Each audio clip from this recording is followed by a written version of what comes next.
Last Sunday's gospel ended with a warning from Jesus. He said, you cannot serve both God and mammon.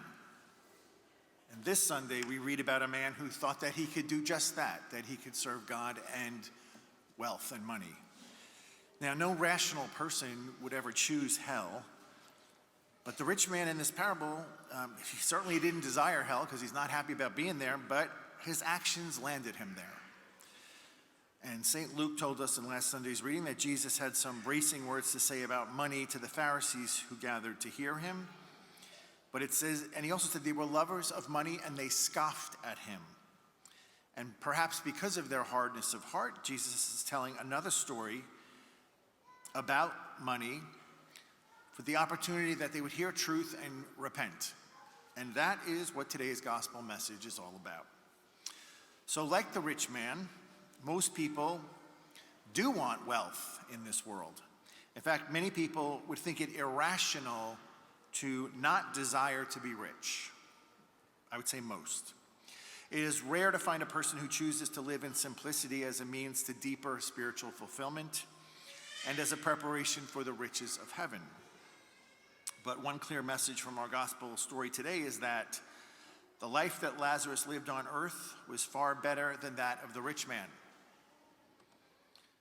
So, which life do you prefer here and now? The life like Lazarus or the life like the rich man?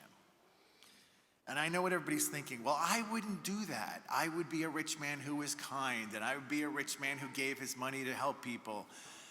Please, Lord, give me the money, and then I'll help the people. But the truth is, it doesn't work like that. I know this from personal experience in my own life. I know this from many wealthy friends I have. It is rare that a wealthy man stays truly devoted to the Lord and follows his commands. It's rare. Well, it's true that the rich man's riches were not the exclusive cause of his eternal damnation. It's also true that his riches imposed upon him a temptation towards selfishness, indifference, and lack of help towards other people, a neglect of people. That's what ended him up in his eternal demise in hell. So imagine that you won millions of dollars. We just had the big, whatever it was, Powerball or whatever, hit half a billion. Was it $500 million, I think? And you know, people run out and they buy their tickets. But a good question is, what would you do with it? As a good Christian, you might immediately profess that you'd use the money for good, to help people, make a difference in the life of people in the world. And the ideal response many people would have is, well, I'm going to give 10% to the church and I'll be good. But that's really not how it works. You know, if you win $100 million and you give $10 million to the church and hang on to 90, God's still going to look at you like, well, what are you doing with the 90? What have you done for me, for my kingdom, for my people? So we have to be careful. Most people would not. The minute they won, they'd hire an attorney and an accountant and start planning what they're going to do with the money. That's what happens, you know?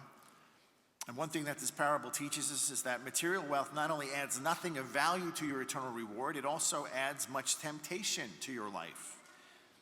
True, if you received a lot of money and then used that money exclusively for the good of others and expanding God's kingdom, that would be a very holy act of charity, and that would advance your place in heaven.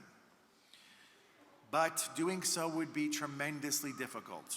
It would be very, very difficult to resist the temptations that come from excessive wealth, because it's just built in. It's baked right in there with the money. Even small amounts of money motivate people to do things they normally wouldn't do. So if I posted in this week's bulletin, I'm going to let her get that out. See, that's the proper response to the message of today. No, Lord. But if I put in this week's bulletin that next Sunday, everybody who shows up at church, I'm going to hand you a $100 bill. Oh my. People would be planning to get up an hour early. Every kid in that household is coming to Mass today, no sleeping in. We're going to drag our nephews, our nieces. We're going to get grandma out of the nursing home. Everybody's coming today.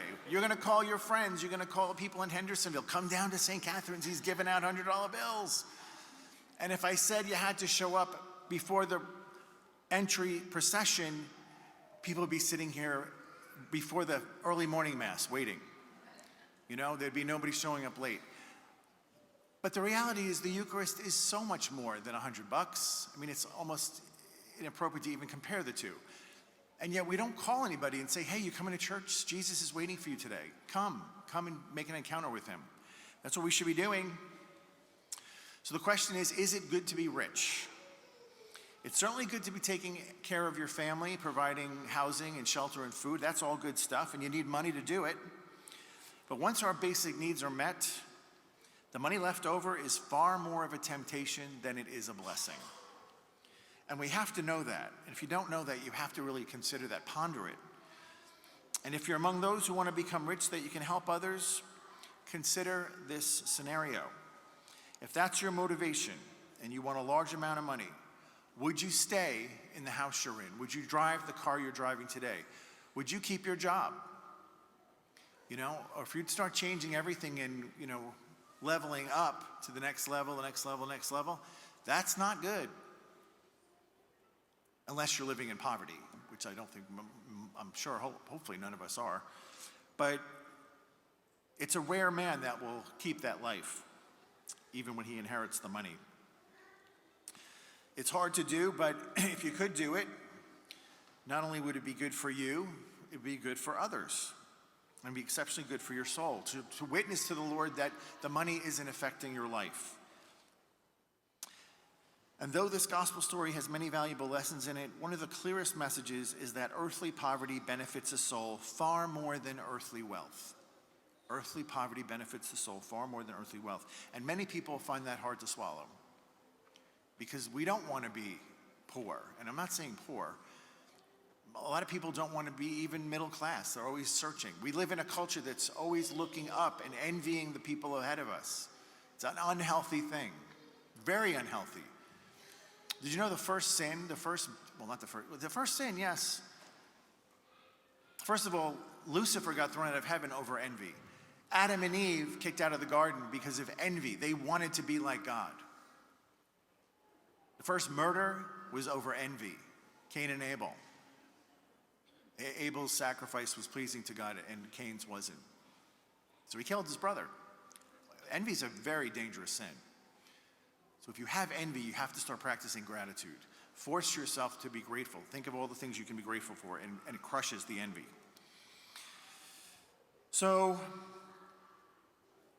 despite the problem of wealth, there are a rare few people who can be blessed with a lot of money and still maintain a simplicity of life and love God first. You know, I've said this before, King Edward is one of them. King Edward gave everything. He was the King of England when it was an empire. But another such man that came to understand that is a guy named Charles, or Chuck Feeney. Anybody ever heard of Chuck Feeney? Not very well known, but he should be. He was an Irish-born American. He was born in the Great Depression in Elizabeth, New Jersey in the year 1931. And he was born into very humble beginnings. They were kind of a poor family, very modest upbringing. As soon as he could enlist in the army, he did. That was going to be his step up in the world, go serve.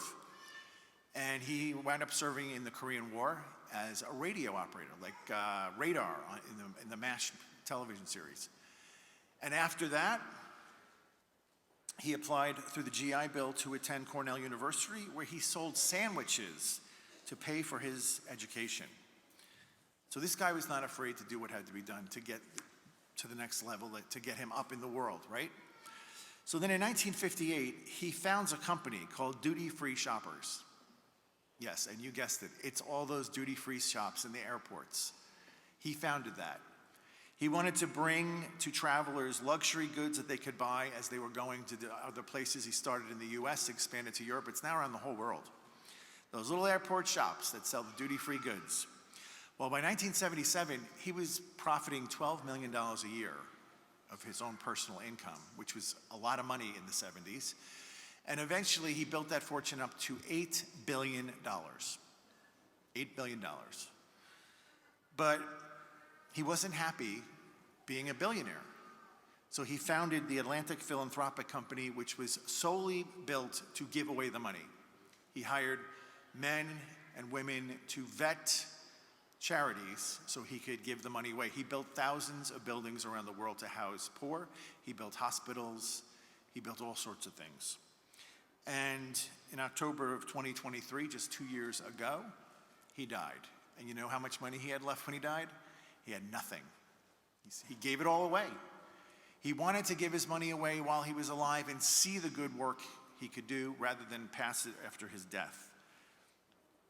And by the way, that whole time he was a billionaire, he rented a modest home, rented. He took public transportation. He wore a cheap watch, and he lived a very simple life. Plain, simple food. He wasn't dining out at the best restaurants. So he proved to the world it can be done. You can be a billionaire and still have a heart for God and a heart for God's people. And so when we look at this gospel today, the very stark contrast between the rich man and Lazarus is daunting. One dined sumptuously every day on fine food and fancy silk clothing, and he spent his eternity in hell.